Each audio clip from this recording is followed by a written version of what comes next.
Te bénissons pour ta grâce. Merci pour ce moment de bénédiction. Merci pour ce temps.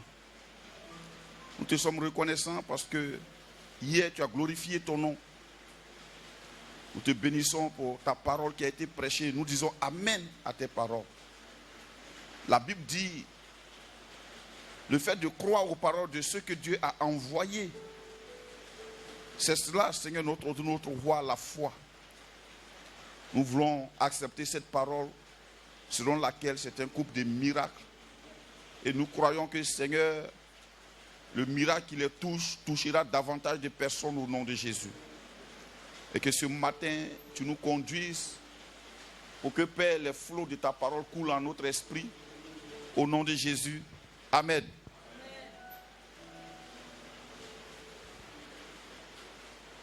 Excusez-moi, hein, donc bon.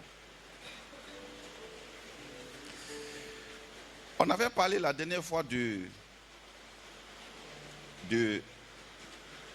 la foi et l'incrédulité.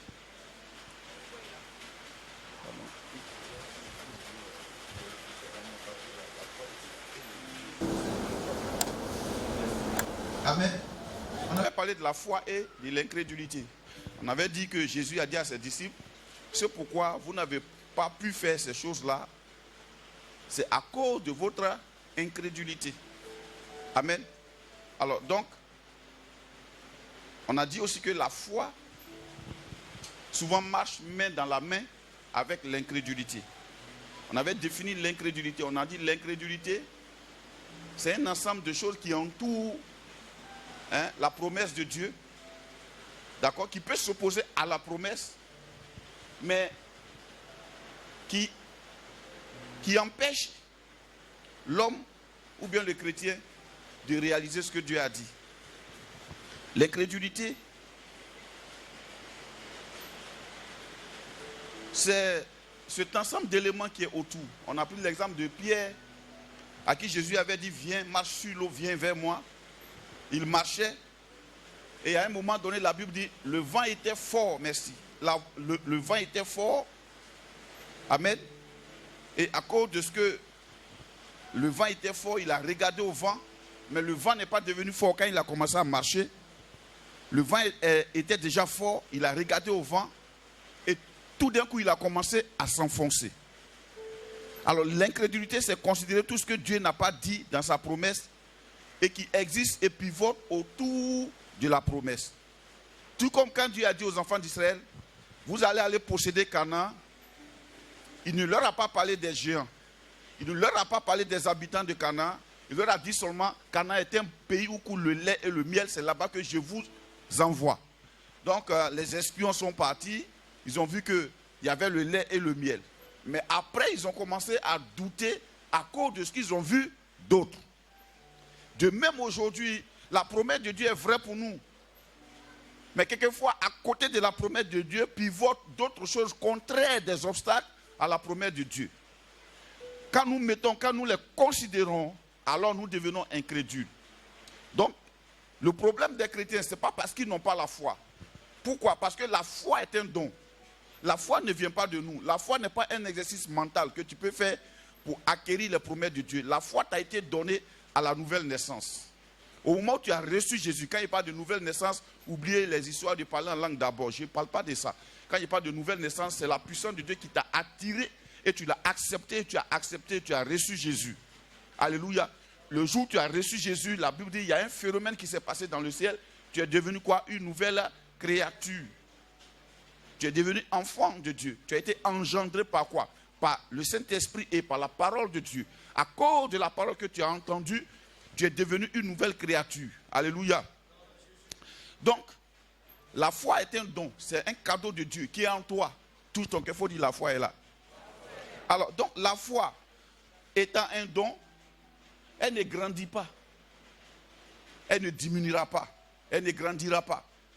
Ne dis pas que ta foi est petite. Non, ta foi n'est pas petite. Elle est la foi de Jésus. Alléluia. La Bible dit que nous tous, nous avons reçu la même mesure de foi. Alléluia, dans Romains 12, verset 3. Donc nous avons reçu la même mesure de foi que Jésus, que les apôtres, que tous ceux qui ont opéré les miracles. Nous avons tous la même mesure de foi. Alléluia. Et donc nous avons vu que l'incrédulité peut marcher main dans la main avec la foi. Tu as la foi et puis en même temps tu as l'incrédulité. Donc ce que Jésus demande, c'est d'enlever l'incrédulité. Ce n'est pas de faire grandir ta foi, non.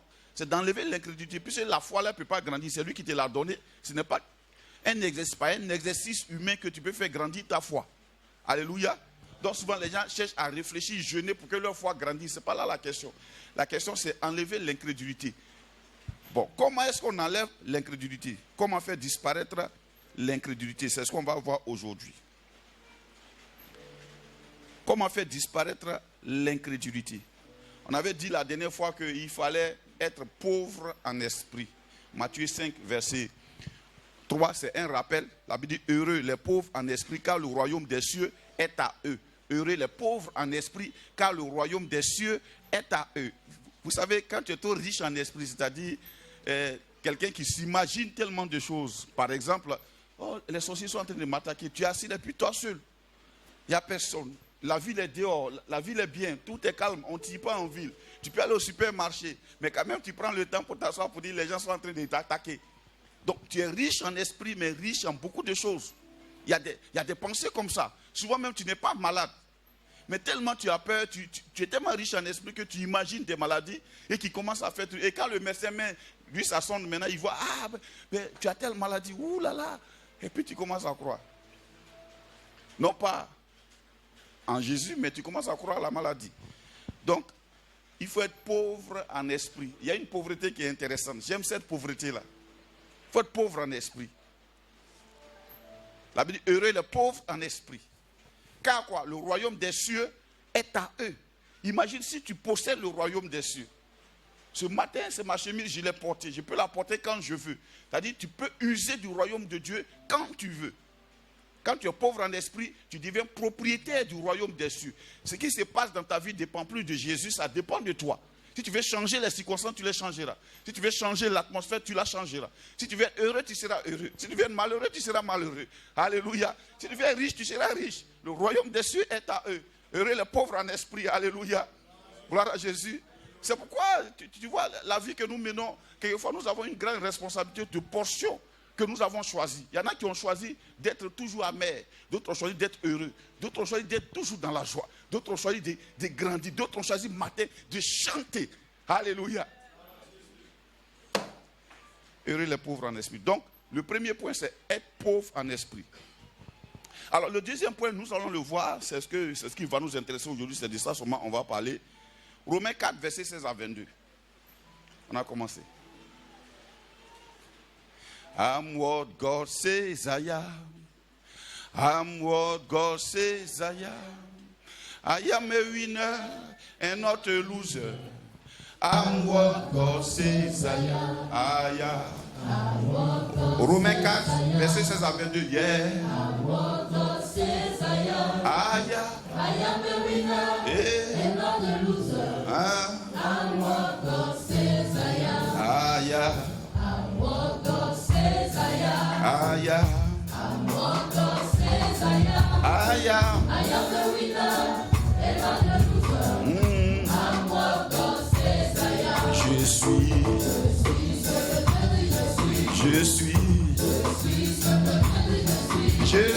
Je suis un vainqueur. Oui.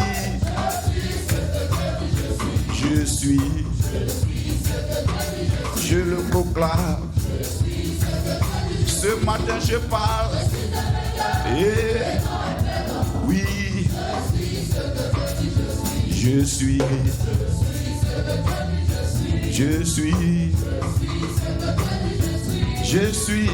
un vainqueur et non un perdant. Je suis ce que Dieu dit, je suis. Alléluia.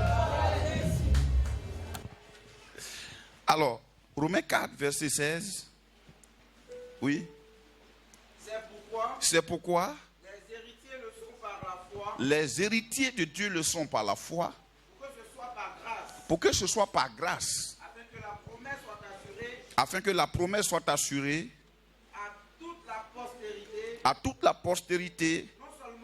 non seulement à celle qui est sous la loi, à celle qui est sous la loi, mais aussi à celle qui a la foi d'Abraham, mais aussi à celle qui a la foi d'Abraham, notre Père à tous, notre Père à tous. selon qu'il est écrit, Selon qu'il est écrit, je t'ai établi je t'ai établi Père d'un grand nombre de nations. Père d'un grand nombre de nations.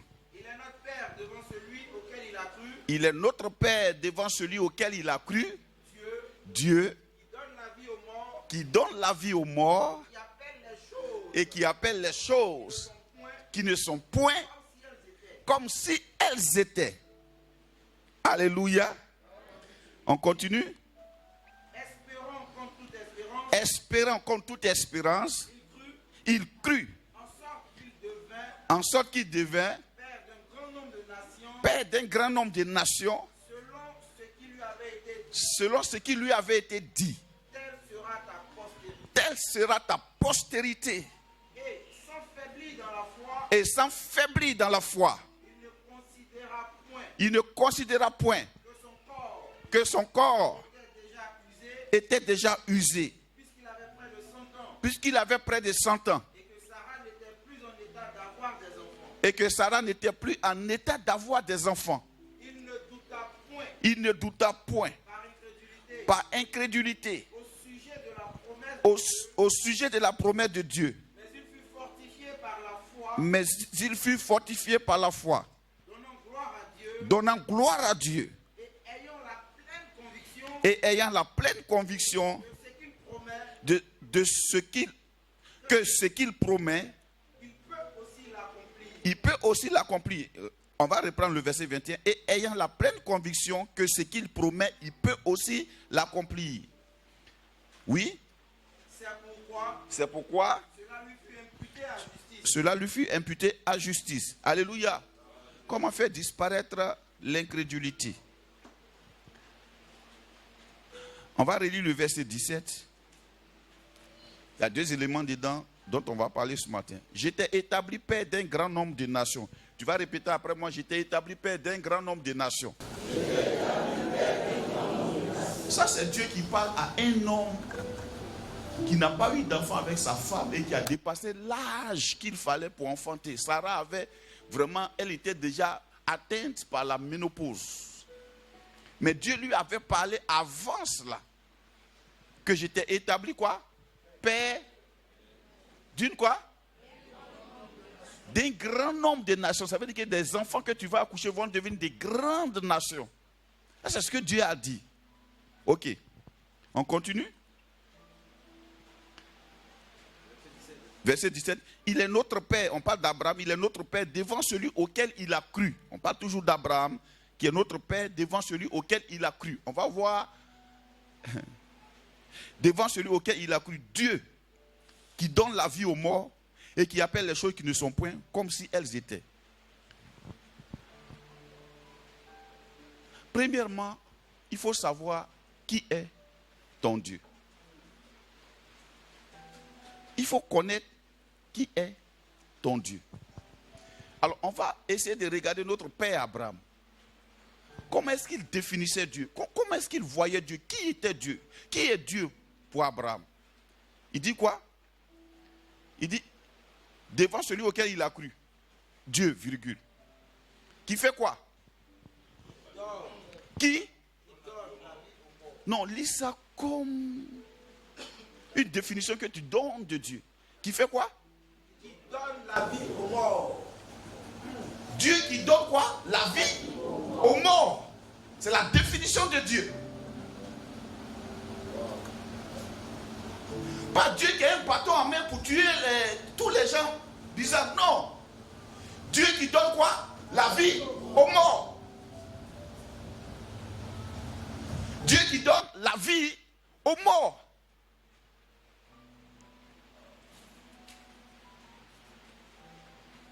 Si je te dis qui est Dieu, en quel Dieu tu crois, tout dépend de là. Dieu qui donne la vie aux morts.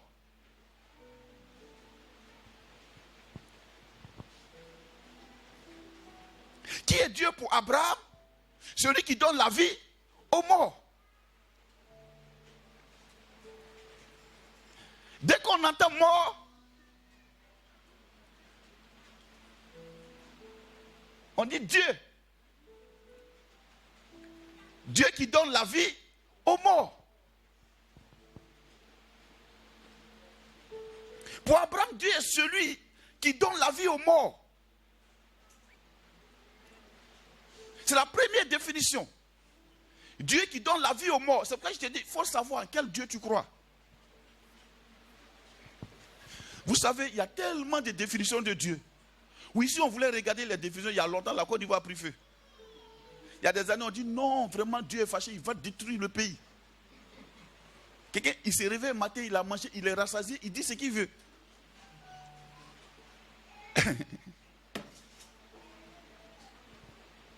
Je pense que maintenant, ils ont leur réponse. Pour des gens pour qui Dieu devait détruire Dieu, un pays, comment? Dieu est celui qui donne la vie aux morts. Une situation morte, Dieu est celui qui donne la vie à la situation. Une pensée morte, Dieu est celui qui donne la vie à la pensée morte. Un corps mort, un tissu mort, un membre mort, une cellule morte, des finances mortes, une promotion morte, un mariage mort. Dieu est celui qui donne la vie aux morts. Donc quand Abraham partait invoquer Dieu, c'est celui-là qu'il partait invoquer, pas un Dieu moral. Beaucoup d'hommes ont des problèmes avec leur morale. Non, si tu vis bien, si tu fais bien. Mais si tu sais qui est Dieu, tu feras les choses excellentes, pas bien, excellentes. Abraham, il dit Dieu est celui qui donne la vie aux morts.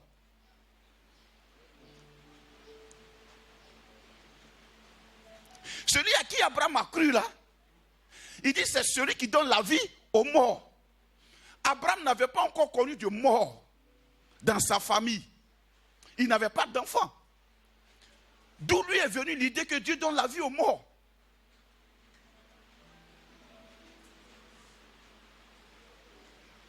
Dieu, frère, ce n'est pas par rapport à ce que tu as déjà entendu faire de lui, par lui. Mais Dieu est Dieu. Dis-moi, c'est lui qui donne la vie aux morts. Alléluia. C'est ça sa spécialité. C'est ça sa définition. Voilà pourquoi il est le Dieu de miracles. Quand Jean-Baptiste a envoyé des gens demander à Jésus, est-ce que c'est toi ou bien on doit attendre quelqu'un d'autre? Il dit, allez-y, dit à Jean-Baptiste que les aveugles voient, les boiteux marchent, les sourds entendent, les morts sont ressuscités, les lépreux sont purifiés. Alléluia. Et la parole de la bonne nouvelle est annoncée. La parole de la bonne nouvelle est annoncée aux pauvres. Les pauvres en esprit recevaient la parole de la bonne nouvelle.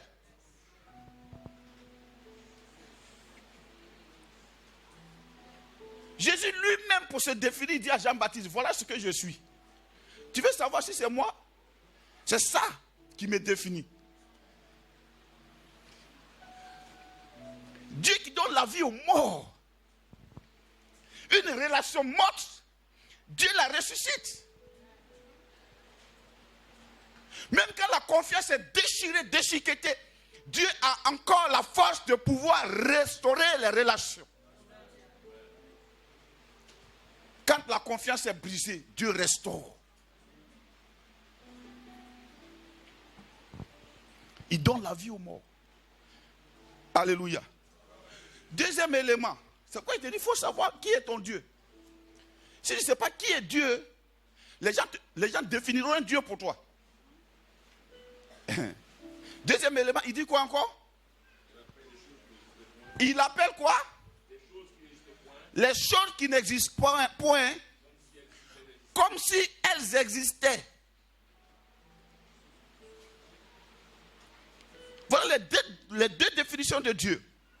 Il donne la vie aux morts et il appelle les choses qui n'existent pas comme si elles existaient.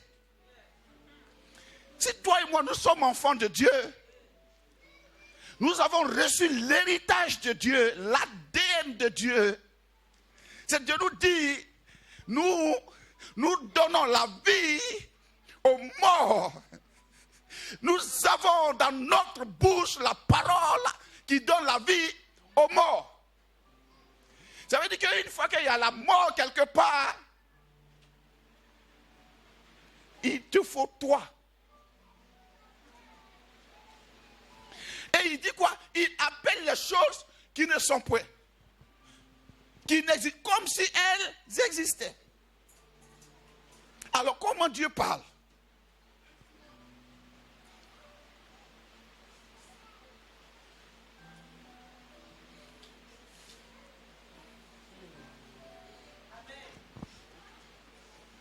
Je mettrai un écran ici. Dieu est en train de parler. Est-ce qu'il y a un écran là? Oui, il y a un écran là. Il appelle les choses qui n'existent pas comme si elles existaient.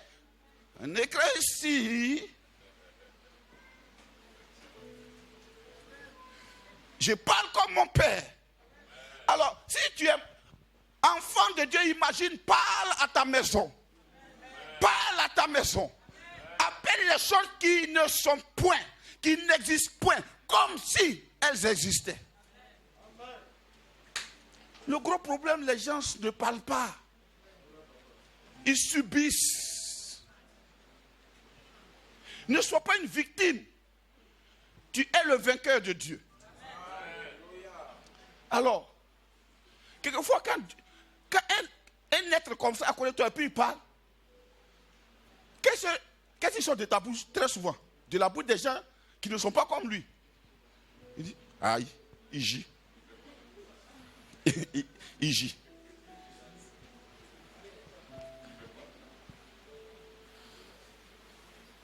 On va voir ce qu'il va faire. Il compte sur quoi? Il compte sur quoi? Il exagère. Avant que je ne découvre ce verset-là,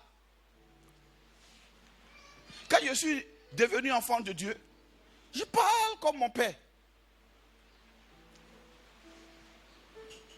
Les entreprises où je suis passé, c'était des entreprises en difficulté. C'est pourquoi quand on t'appelle dans un coin, ne t'attends pas à un coin déjà glorieux. Parce que c'est toi qu'il faut pour que le coin soit transformé.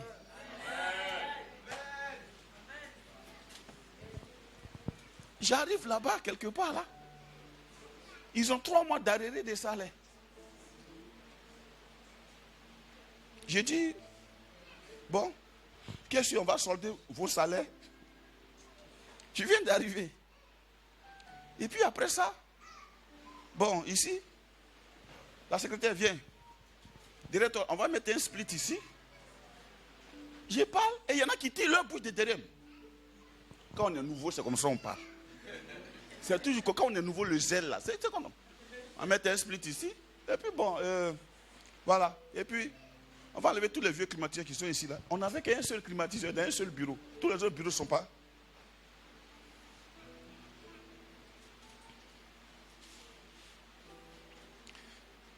Et j'ai commencé à sélectionner les gens pour la société qui allait grandir sans même savoir où on allait. Je me regarde comme ça. Tu comptes sur quoi? C'est un langage. Il parle, il appelle les choses qui ne sont point comme si elles existaient.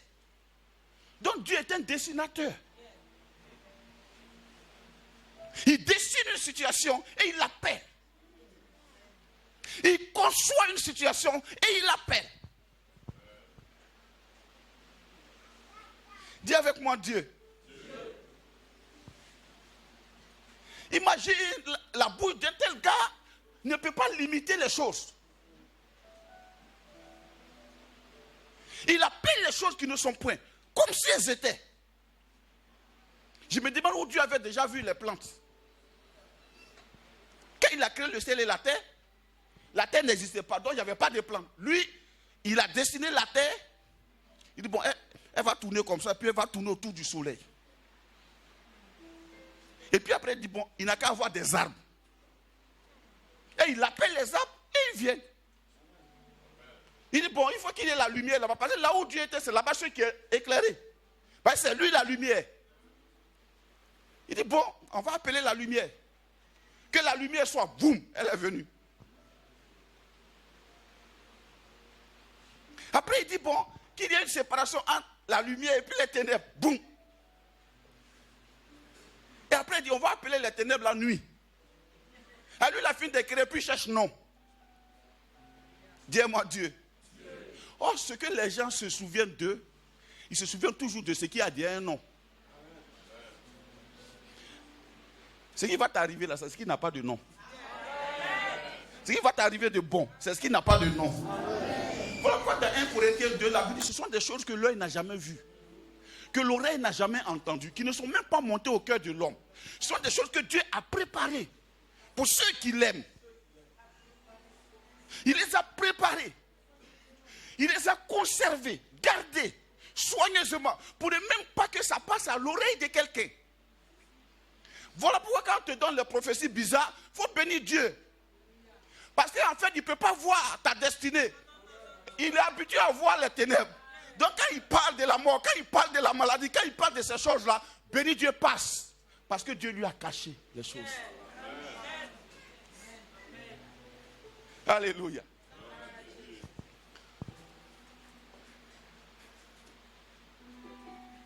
Il appelle les choses qui ne sont point, comme si elles étaient. Ce matin, quand vous avez chanté, vous vous entendiez bien par rapport à avant, non? C'était propre ce matin. Oui, parce que j'ai appelé quelque chose, qu'on appelle un appareil que j'ai appelé, qui n'était pas ici, et qui est venu.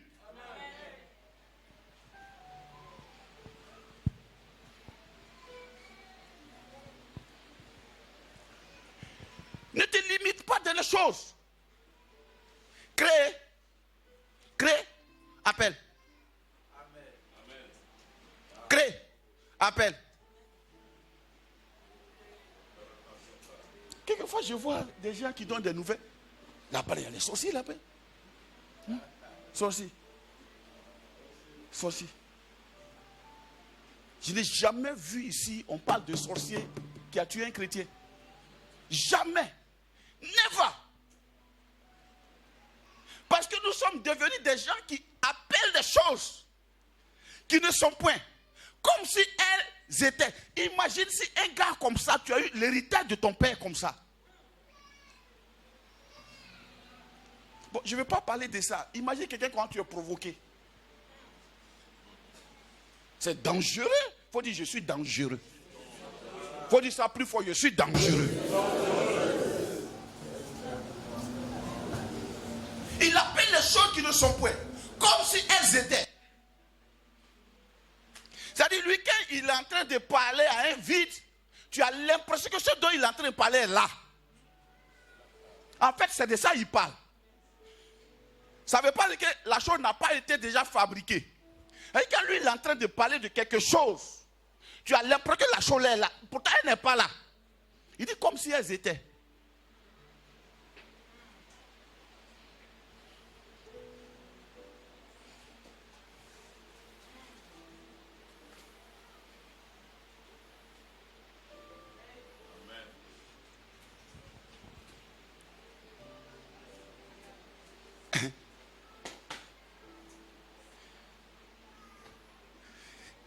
Ce n'est pas là.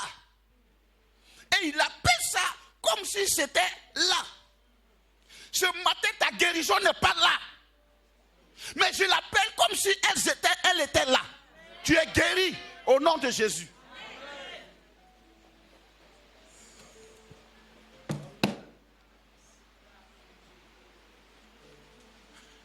C'est quoi le diagnostic? Je comprends le diagnostic. Mais ce matin, j'appelle la guérison. Pourtant, tu sens Oui, je suis d'accord avec toi. Tu sens la douleur. Mais j'appelle les choses qui ne sont point. La guérison n'est point. Et je l'appelle ce matin, tu es guéri.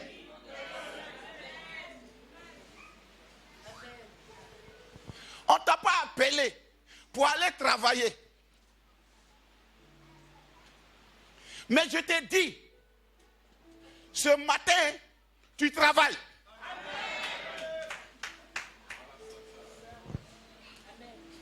Peut-être tu es en conflit avec ton patron, tu as peut-être peur même. Mais je te dis, ce matin, tu as la promotion.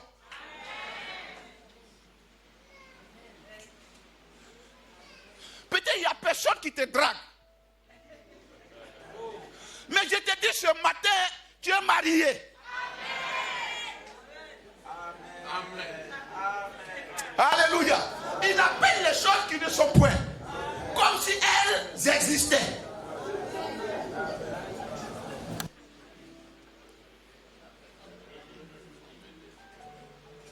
Est-ce qu'on se comprend ce matin?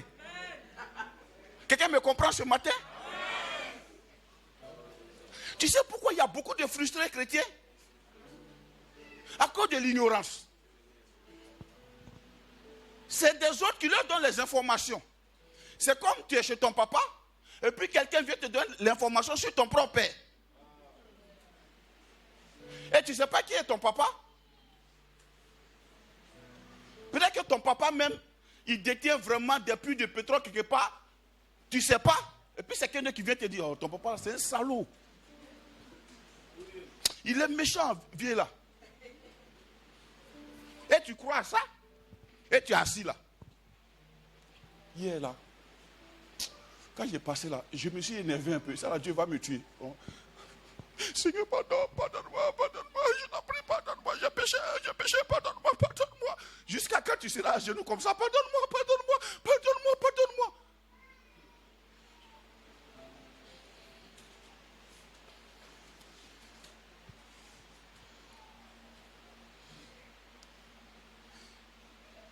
Il dit le salaire du péché c'est la mort.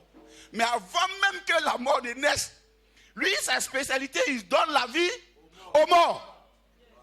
Tu es là ce matin parce que lui, il a préétabli, il a anticipé à ta vie. Voilà pourquoi tu es là. Ça c'est pas parce que j'ai bien vécu. Mais il anticipe. Il anticipe.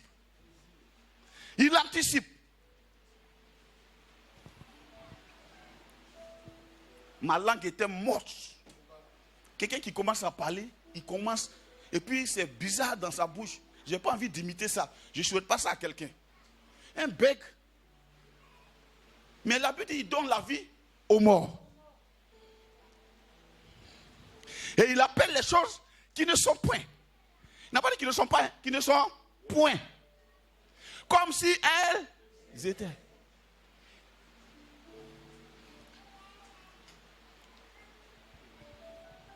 Alléluia. Alors, il faut savoir qui est ton Dieu. Jésus dont tu parles là. La Bible dit il s'est fâché contre un figuier. Parce que lui, il avait faim. Il est arrivé là, on dit c'est pas la saison des figues. Et le figuier, lui, il a fait un peu figuier, n'a pas porté fruit. Il dit il faut sécher. Et puis le figuier a séché. La Bible dit il arrive quelque part, il est à pied. Il doit payer un pot. Il n'a pas l'argent sur lui. On ne parle pas, ne dit pas certains discours pour faire plaisir aux gens. Ou bien pour te cacher. C'est une semence de pauvreté. Il n'a pas l'argent sur lui. Et il pose la question à Pierre. Est-ce que les fils là, ils payent l'impôt?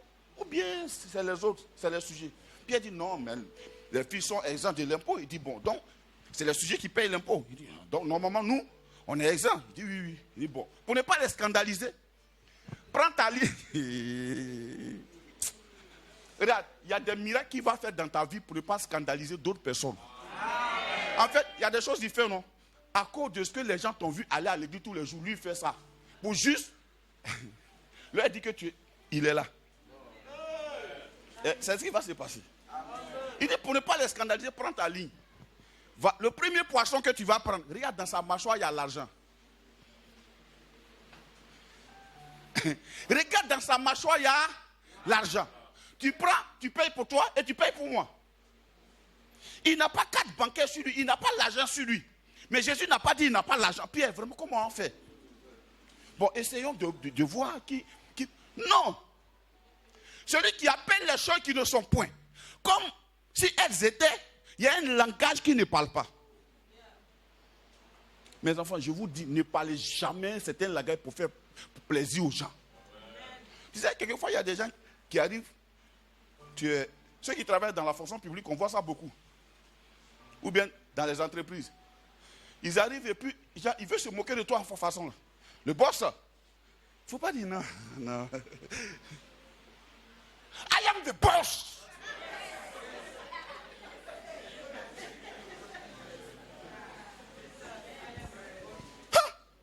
Un jour, il y a un qui s'est trompé, un médecin.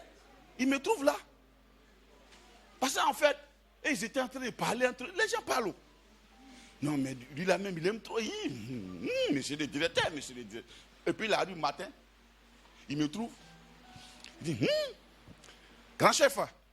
Il dit oui. En fait, je vais t'expliquer.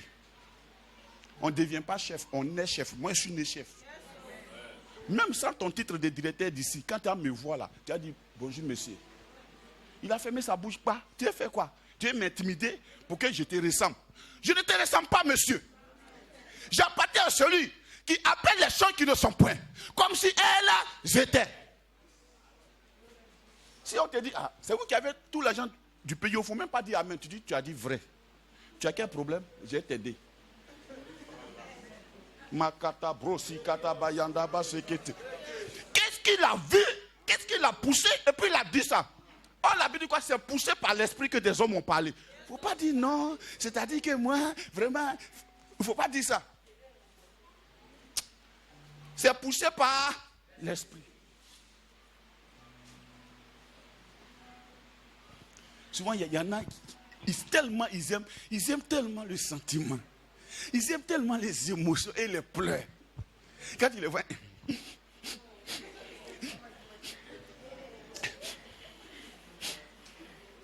ça va le frère? Vraiment, moi-même.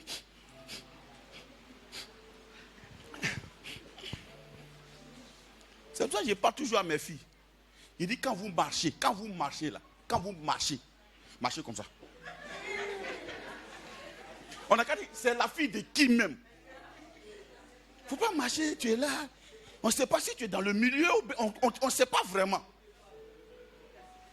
Il faut te casser. Bonjour.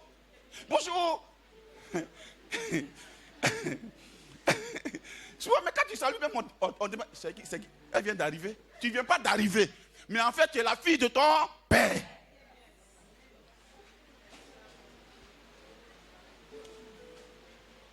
Pourquoi la Bible a dit soyez toujours en joie? Parce qu'en fait, les gens pensent que ces gens, quand tu vas faire gens pitié, les gens vont te... Je vais te dire une chose. L'homme n'a pas pitié. Je te dis, hein, l'homme n'a pas pitié. Les gens qui vont s'asseoir devant Sokosé, bras coupés, ils sont assis là.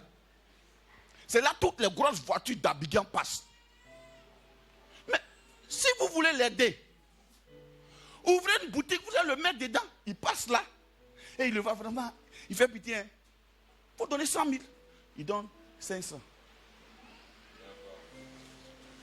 Regarde, ta pitié va appeler monnaie. La pitié que tu fais couper là, ça va appeler monnaie des gens. Oh, la loi de Dieu dans ta bouche va appeler le ciel sur la terre. Alléluia.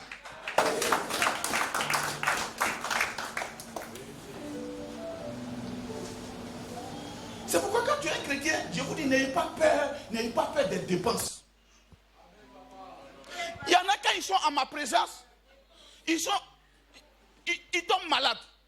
Parce que moi, il faut que je fasse. Je ne veux pas me limiter pour une affaire de petits billets, on a mis tampon dessus. Si ça n'y est pas là, ça n'y est pas là. Mon propre argent, j'ai fini de dépenser, puis je suis malheureux. C'est quoi ça?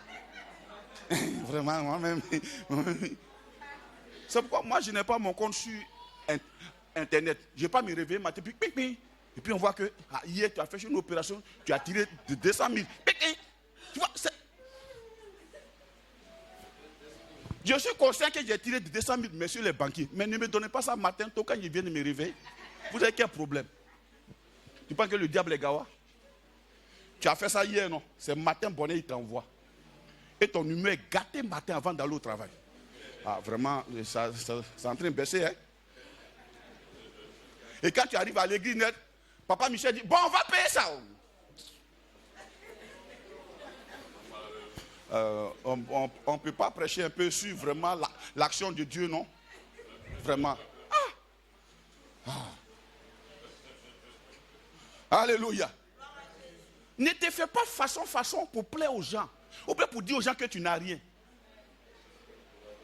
Quand quelqu'un te pousse à faire ça, il est en train d'éteindre ton étoile.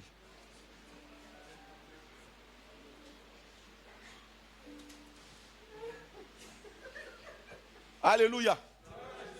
Vous savez, avant que je ne sois ici, j'étais dans 2 chambres salon, là. Mais ministère, là, ça a commencé dans mon studio. J'étais avec ma femme, c'est mon premier fidèle et mon premier associé. On fait que un bon matin, on a eu 2 chambres salon. On a continué culte dans le salon. Des gens viennent me voir. J'ai pris pour eux. Ils sont bénis. Et ils s'en vont. Il y a un même, c'était combien d'argent qui était bloqué là? Je ne sais pas si c'était vraiment autour de 200 millions comme ça. Donc quand il est venu, j'ai fini de prier. Dieu a décanté la situation. Donc quand il m'a appelé pour me dire, j'ai commencé à compter la dîme. 200 millions, 10% de 200 millions, ça fait 20 millions. Là, je quitte là rapidement. Le gars me dit, non, mais pasteur, tu sais, toi, tu n'as pas une grande église. Donc, bon, vraiment, comme tu n'as pas une grande église, là, vraiment, sinon, moi, vraiment, sinon, bon. Là, vraiment, bon, voilà, hein.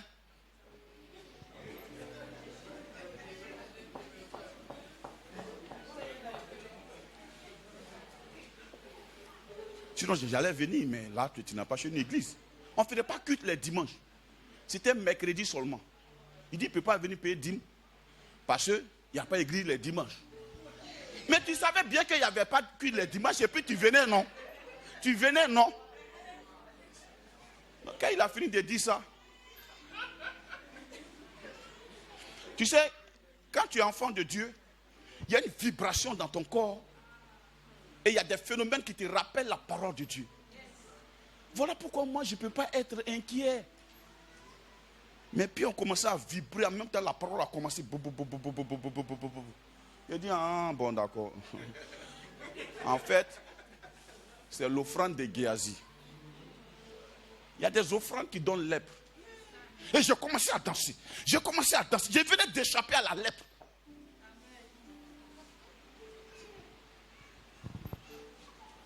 Il y a tout dans la parole de Dieu, frère. Même pour ce qui paraît bizarre, Dieu te donnera une parole pour te réjouir. J'ai commencé à chanter Dieu. J'ai commencé à élever Dieu. J'ai dit, ma chérie, ça c'est offrande de Géasi. Si on avait pris ça, on allait avoir lèpre. C'est offrande de Naaman. Ça là, tu prends ça, tu prends lèpre. On a commencé à bénir Dieu. Bénir Dieu. Parce qu'en fait, la lèpre, là, ça ne peut pas être forcément sur ton corps. Hein. La lèpre peut venir même sur ta destinée. J'ai commencé à bénir Dieu.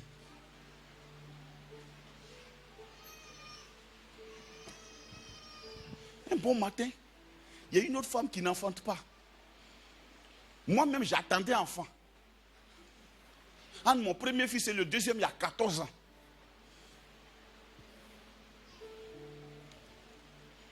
J'attendais enfant. Les femmes viennent me voir. J'ai pris pour elles, elles vont. Elles sont enceintes. Pour moi, elle est là. Ah! Et une de mes voisines qui est venue me voir.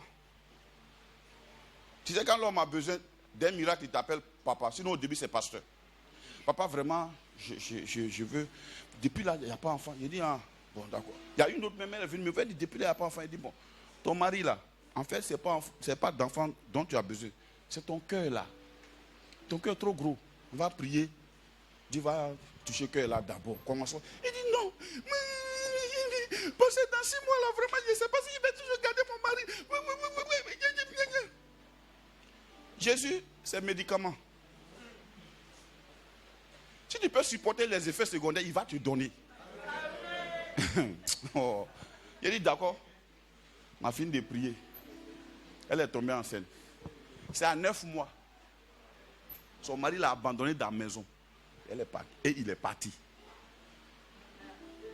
Pourquoi? Parce que elle a fait palabre jusqu'à son mari là. C'est un homme de loi. Il a arme. Donc elle a pris son arme et les trucs, des documents des gens. Jeté ça comme ça. Boum. Ce monsieur, il a ramassé ses affaires. Il dit ça, s'il reste dedans, un matin, il a pris maison d'un grand quartier, il est parti. Elle est venue me voir après. Parce qu'il est parti, il t'avait dit, ton cœur. Il y a une autre à côté de moi. C'est une enfant de pasteur. Il dit, en temps pour moi, elle est là. Hein. Je vous dis, on est là. On n'a pas changé de lieu, on est dans le même lieu. C'est tout près là. J'ai dit, tu veux enfin? Il dit, d'accord. Seigneur, merci. Tu sais, les prières de celui qui connaît son Dieu, c'est différent de celui qui ne connaît pas son Dieu. D'habitude, celui qui connaît son Dieu agit avec fermeté. Quand tu l'entends parler, tu as l'impression qu'il s'amuse. Il dit, bon, d'accord. Envoie, vendre là ici. Chérie, il faut mettre tes mains dessus. Bon, enfant, merci d'être là. Je suis au nom de Jésus. Amen. Il faut partir, madame. Tu vas enfanter. Elle est partie 2 mois après. Je la vois, elle crache. Papa, enfant, elle est là. Il dit, d'accord. Et elle me dit, je vais faire beaucoup d'enfants. Elle dit, ah d'accord. L'enfant là, il est né. Il n'a même pas bien grandi encore. Elle est tombée enceinte. Elle vient me voir pour dire, parce qu'il faut prier. Dis à Dieu, il n'a qu'à ralentir un peu. Parce que ce que le premier garçon a commencé à lui montrer, il saute comme ça, il fait les acrobaties dans la maison. Elle dit, pardon, il faut dire à Dieu. Il dit, ah, on a déjà parlé. Deuxième enfant est né. On fait culte. C'est le même culte qu'on fait. Elle a mis l'enfant au dos. Elle a attaché. Elle dit, on gêne son enfant. Elle allait voir le propriétaire pour dire, il n'a qu'à nous enlever là.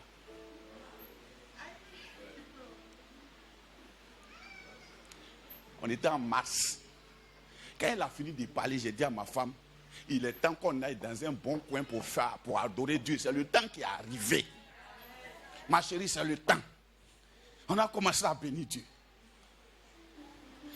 Quand l'élévation te poursuit, il y a des événements qui sont habituels dans ta vie qui te vomissent.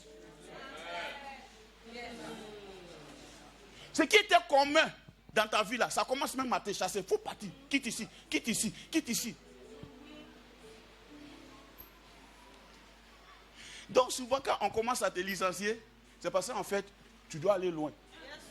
Il ne faut pas dire non, mais les gens sont contre moi. Sinon, s'ils sont contre toi gratuitement, on va fermer leur bouche. Ça, on a le pouvoir d'appeler les choses qui ne sont point, comme si elles étaient. 2 semaines après, on a trouvé ici. On a déménagé. On est arrivé ici. Le pasteur n'est plus là-bas. Le prochain locataire, il a barricadé le coin. Parce que c'est dans mon salon, tous les enfants de la cour venaient jouer. Donc dès que je suis parti, ils ont barricadé le coin. Les mêmes pharmaciens viennent me dire, parce que depuis que tu es parti là, vraiment, nos enfants là, je dis, ici là, on ne joue pas ici. Chaque peuple mérite son roi. Ah, Dieu dit, vous avez voulu la grâce d'un meurtrier. Pardonnez, où je suis ici là, c'est high class. Enfant, je ne joue pas dans mon salon ici. Mais restez là-bas. Et la vie a continué. Il appelle les choses qui ne sont point. Tu sais, un homme peut te voir avec ton petit métier et négliger ça. Oh, Dieu appelle les choses qui ne sont point. Un bon matin. Bim. A dit quelqu'un met ses lèvres et puis ça va prendre contrat. C'est à lui on donne. Toi, on ne te connaît même pas là-bas. Donc si c'est gâté, c'est pas toi on connaît. Tu sais, Dieu est sage. Et puis il vient sous-traiter à toi. Bim. Et puis tu sors. Tu sors.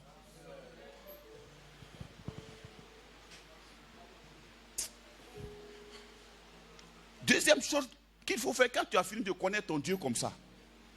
On dit quoi d'Abraham? On va lire le verset 18. C'est par là on va s'arrêter. Verset 18. On va lire ça.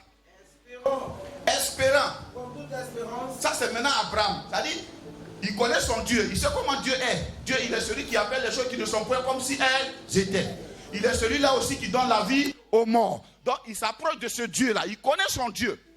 Maintenant, comme son Dieu lui a dit, pendant que lui-même, il est mort à l'intérieur de lui, il ne peut pas enfanter. Sa semence est morte. Lui, il fait quoi? Qu'est-ce que toi, tu dois faire? On dit quoi? Espérant. Espérant. Comme toute espérance. Comme toute espérance. Il crut. Il crut. C'est bon. Dis avec moi, espérant. Espérant. Contre toute espérance. Enfin, le chrétien, c'est celui qui espère contre toute espérance. Amen.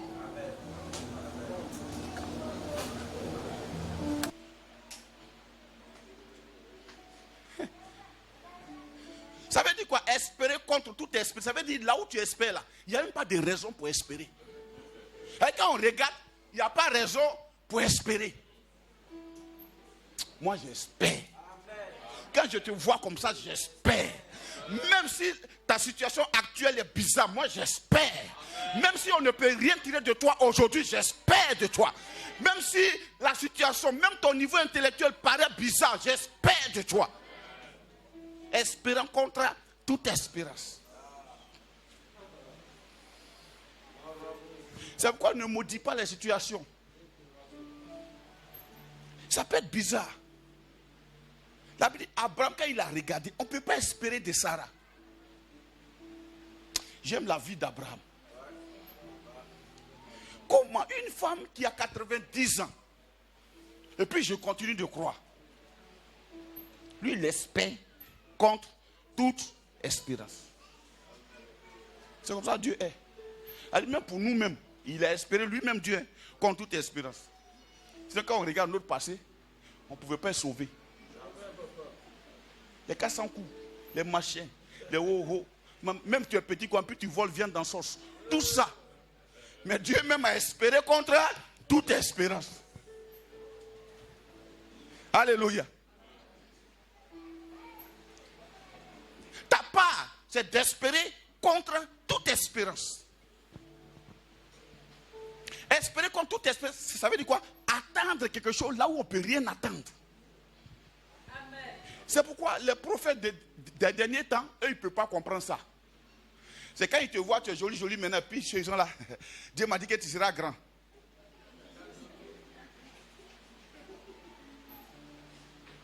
Pourquoi au moment où j'étais bizarre, tu n'as pas parlé?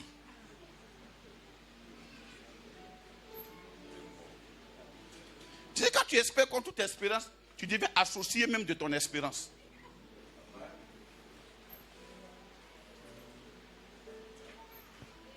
Espérer contre toute espérance, c'est attendre une manifestation là où il ne peut y avoir de manifestation. C'est attendre une durée de vie là où normalement tu es déjà mort. Ça veut dire quoi? N'accepte pas qu'on t'appelle le vieux. Moi, mes enfants sont le vieux. J'ai dit, je ne suis pas le vieux. Il faut m'appeler papa. Parce que même à 90 ans, je veux continuer de faire projet. ADS sera à Washington DC. Même si à 95 ans, je vis encore, je ne peux pas marcher. J'ai dit, mettez chaise roulante, envoyez-moi avec mon micro. Les kababa, ribaba, yando, bosi, kata, les kakaba, yande, bosa. Espérons contre toute espérance. Tu sais ça? Ce n'est pas affaire de réflexion, c'est action. Quand tu es là, Satan il parle. Tu es assis là comme ça et puis tu parles seul. Tu vas mourir. Tu vas mourir. Quand tu finis d'entendre ça, tu fais un projet de 20 ans. Tu dis bon, dans 20 ans, voilà ce que je vais faire. Mon truc là même, mon atelier là, bon. Là, derrière, on va acheter le terrain qui est là-bas. Là. Tu finis de parler dans le vide, appelle quelqu'un que tu connais. Parle de tu dis, mon frère, mon fils, oh, je t'ai dit hier même là, oh, quand il regarde le terrain qui est derrière moi là, tu as 70 ans, hein, 80 ans, quoi, bon, dans 5 ou 10 ans comme ça, bon, va acheter, puis on va essayer d'agrandir un peu la ferme, ou bien on va agrandir un peu le champ là, comme ça. Comme si. Si un passant passe, il va dire, le vieux, il parle de quoi?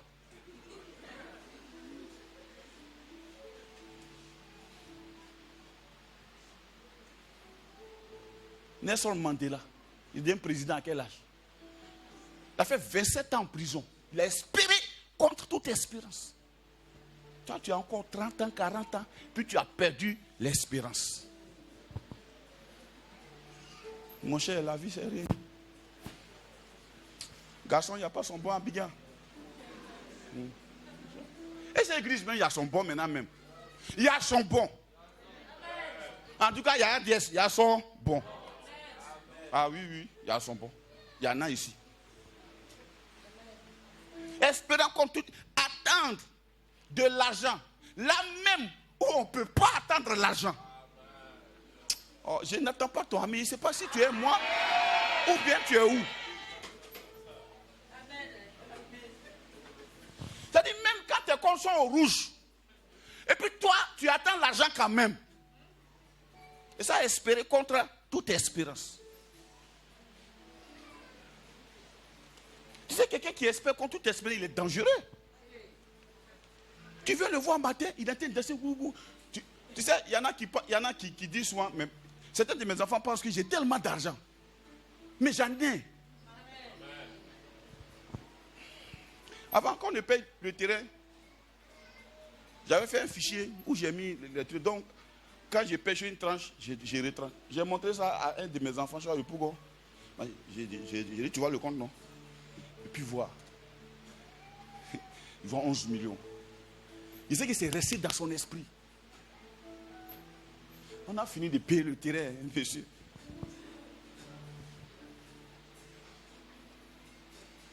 Ah, le vieux a l'argent. J'ai l'argent. Jusqu'à même ça me sort par les portes. Tu ne peux pas comprendre. J'ai l'argent tous les jours.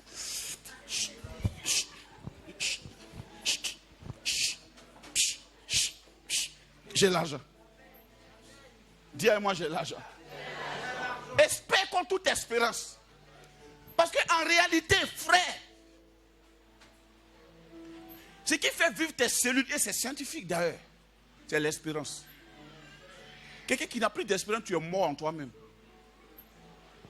Attendre. Un enfant, là où toutes les radios du monde ont dit que tu ne peux pas enfanter. Alléluia.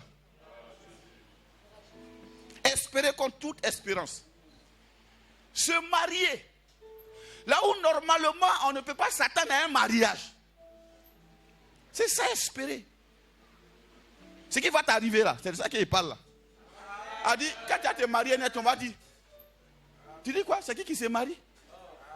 Tu sais, il y a des mariages, ça attire les gens. C'est curieux. C'est là. Hein? Tu es sûr? Oui, je suis sûr. C'est elle qui se marie. C'est elle que tu connais là. C'est elle qui se marie. C'est là maintenant, je vais chanter. Venez voir, venez voir. Venez voir ce que Dieu a fait. Venez voir ce que Dieu a fait.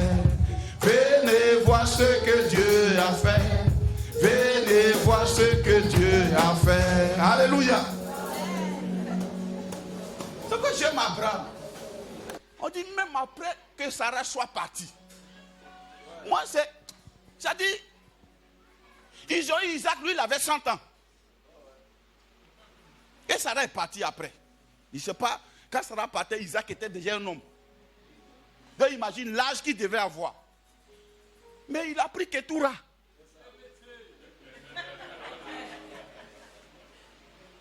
Il y a des gens, dès que un s'en va net, moi, je n'ai même plus envie de me marier. Marie-toi. Abraham, il a pris Ketura. Il y a des vieux que moi j'ai vus qui sont morts tôt. Parce que quand maman est partie, les enfants eux-mêmes sont là. Vieux toi aussi. Donc à cause de la peur des enfants, ils restent là dans le froid célibataire. Et puis le vieux, quand vous partez tous chez vous, lui il est seul dans sa maison, mais il va vite mourir.